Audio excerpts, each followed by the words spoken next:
Shalom, saya menjumpai Bapak Ibu hari ini melalui kebenaran firman Tuhan dalam Injil Matius pasal 26 ayat 6 sampai 13. Namun sebelumnya, terlebih dahulu mari kita berdoa. Kemurahan dan kasih setia Tuhan yang telah dianugerahkan kepada kami, umat-Mu, sehingga pada saat ini kami boleh mendengarkan sabda kebenaran firman-Mu. Urapi hamba-Mu dengan kuasa Roh-Mu yang kudus, dan firman-Mu menjadi berkat dan memberkati kami umat-Mu. Di dalam nama Tuhan Yesus kami berseru, amin.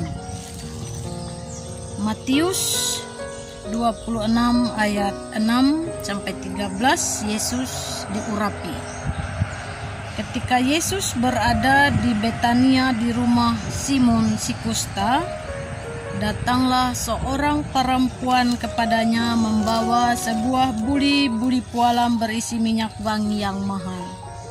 Minyak itu dicurahkannya ke atas kepala Yesus yang sedang duduk makan. Melihat itu murid-murid gusar dan berkata, "Untuk apa pemborosan ini? Sebab minyak itu dapat dijual dengan mahal dan uangnya dapat diberikan kepada orang-orang miskin." Tetapi Yesus mengetahui pikiran mereka lalu berkata, "Mengapa kamu menyusahkan perempuan ini? Sebab ia telah melakukan suatu perbuatan yang baik padaku. Karena orang-orang miskin selalu ada padamu, tetapi aku tidak akan selalu bersama-sama kamu. Sebab dengan mencurahkan minyak itu ke tubuhku, ia membuat suatu persiapan untuk penguburanku. Aku berkata kepadamu, sesungguhnya di mana saja Injil ini diberitakan di seluruh dunia, apa yang dilakukannya ini akan disebut juga untuk mengingat dia. Yang berbahagia dalam mereka yang mendengarkan firman Allah dan yang memeliharanya. Amin. Sidang jemaat yang diberkati di dalam Tuhan Yesus Kristus, ketika berjumpa dengan orang yang kita kenal karena keramahan dan kemurahan hatinya, tentulah suatu perjumpaan yang sangat menyenangkan.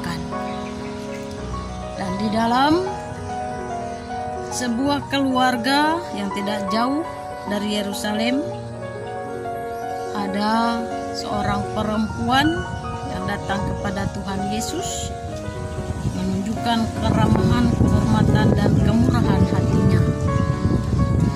Ia juga mengurapi kepala Tuhan Yesus dengan minyak wangi yang mahal harganya. Dan hal itu membuat murid Tuhan Yesus terkejut dan sangat reaktif, bukan sikap responsif. Sikap reaktif ditunjukkan oleh Yudas dengan mengatakan bahwa itu adalah suatu pemborosan. Nah, sidang jemaat yang diberkati, sebelum kita melihat perempuan itu datang kepada Yesus, Yesus sesungguhnya telah terlebih dahulu datang ke rumah Simon si kusta, dikatakan. Artinya ia pernah menderita penyakit kusta. Kita tahu dalam bangsa Israel, orang yang terkena kusta itu dianggap adalah penyakit kutukan. Dan penyakit kutukan itu terjadi pada seseorang, itu di stigma karena dosanya, sehingga anggapan ini telah menjudge atau menghakimi seseorang sebagai mantan penderita kusta yang bahkan bisa membunuh karakter seseorang, sehingga bahkan sampai merendahkan harkat dan martabat manusia sebagai ciptaan Tuhan. Nah, dari dua peristiwa yang dicatat di dalam Matius pasal 26 ayat 6 sampai 13 ini kita mau melihat bahwa Tuhan Yesus ingin mematahkan anggapan atau stigma tentang berada di rumah Simon, mantan penderita kusta. Dan di sana kita melihat Simon sangat bersukacita pula karena ia dijumpai oleh Tuhan Yesus. Dan pada saat Yesus berada di rumah Simon itu, disitulah seorang perempuan yang juga sesungguhnya sebagai perempuan yang berdosa. Nah, karena itu kita melihat di ayat 8, seorang perempuan datang kepada Yesus dengan membawa minyak wangi yang mahal, dikatakan. Nah, di sini menunjukkan bahwa perempuan yang membawa minyak wangi yang mahal ini adalah seorang perempuan yang juga dikatakan sebagai seorang pelacur, ya. Tetapi dia membawa minyak itu yang mahal harganya, membuat murid. Kalau di dalam nas yang lain dicatat di sana mengatakan Yudas. Kalau dalam bacaan kita tadi tidak dikatakan, hanya dengan murid Tuhan Yesus. Lalu mereka mengatakan, Yudas mengatakan murid Yesus itu bahwa perbuatan perempuan itu tadi pemborosan. Nah, alangkah baiknya minyak yang dijual, lalu harga penjualannya dibagi-bagi kepada orang miskin. Nah, justru di sini kita menarik melihat respon Tuhan Yesus terhadap apa yang dikatakan, dengan mengatakan, mengapa kamu menyusahkan perempuan ini, karena apa yang dia lakukan ini padaku itu sesuatu perbuatan yang sudah baik, karena ia tahu bahwa apa yang dia lakukan itu persiapan terhadap penguburan atau pemakaman saya. Sebenarnya Yesus telah berulang kali menyampaikan kepada mereka tentang Yesus akan mati, dan Yesus mati itu untuk menebus dosa dunia dan menyelamatkan orang-orang pilihannya. Nah, Bapak Ibu sidang jemaat yang diberkati, di sini bukan pada mahalnya harga minyak narwastu itu yang menjadi persoalan, tetapi ada satu kemunafikan, ya, yang Tuhan Yesus mau ungkapkan dari pernyataan murid itu. Justru Tuhan Yesus mau melihat bahwa hati wanita itu, sehingga ia tidak melihat pada pengorbanan secara lahiriah, tetapi Tuhan Yesus melihat hatinya yang tulus, hati yang paling dalam, yaitu manusia batiniahnya. Dengan kata lain, kasih yang dalam yang ia berikan kepada Tuhan Yesus. Dan Yesus mengatakan ia telah melakukan perbuatan yang baik kepada Yesus.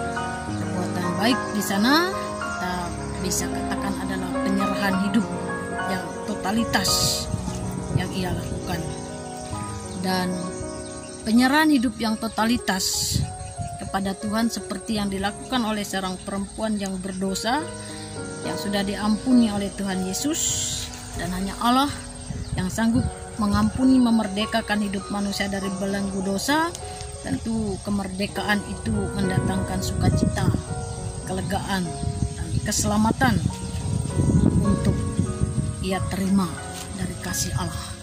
Karena itu Yesus katakan, apa yang telah diperbuat wanita ini sepanjang Injil diberitakan di seluruh dunia itu akan terus diingat. Itu luar biasa, ya. Ketika penyerahan totalitas hidup kepada Allah menjadi pemberitaan yang senantiasa diingatkan. Nah, Bapak Ibu jemaat yang dikasihi oleh Tuhan, firman Tuhan ini juga mengingatkan kepada kita sepanjang ada waktu yang telah Tuhan berikan kepada kita, maka gunakan waktu yang ada itu untuk melakukan perbuatan yang baik kepada sesama dan juga perbuatan yang baik kepada Tuhan, sehingga melewati perbuatan yang baik itu selalu dan terus nama Tuhan yang terus dipermuliakan. Kiranya firman Tuhan menjadi sukacita dan berkat bagi kita, sehingga selama masih ada waktu dan kesempatan yang Tuhan berikan kepada kita, maka selama itu pula kita akan menggunakan perbuatan-perbuatan yang baik, atau dengan kata lain saya katakan penerapan iman yang benar dengan melakukan hal-hal yang baik, yang tentu menjadi sekali lagi untuk dikenang, diingat, terlebih untuk kemuliaan nama Tuhan, atau Yesus katakan tadi sepanjang pemberitaan Injil diberitakan di seluruh dunia. Amin. Kita berdoa.